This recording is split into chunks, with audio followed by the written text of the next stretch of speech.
Hello বন্ধুরা, আবার আজ নতুন সেন্টেন্স নিয়ে চলে এসেছি। আজকে জেনে নেব হিয়ার অর লিসেন টু। তো এইটা দুটোর অর্থ হচ্ছে শোনা, কিন্তু এটা কিভাবে ব্যবহার করা হয় সেটা জেনে নেব। তো লিসেন টু যেটা ব্যবহার করা হয় সেটা সাধারণত কোনো জিনিস মনোযোগের সঙ্গে শুনলে সেটাকে লিসেন টু ব্যবহার করা হয়।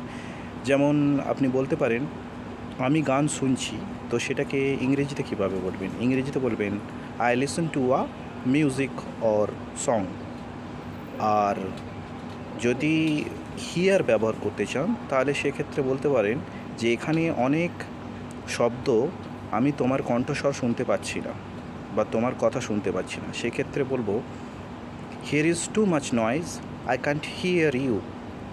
তো এইভাবে ব্যবহার হয়ে থাকে হিয়ার আর লিসেন টু। আশা করি ক্লিয়ার করতে পেরেছি। ততক্ষণ পর্যন্ত সুস্থ থাকেন, ভালো থাকেন। নেক্সট ভিডিও আবার দেখা হবে।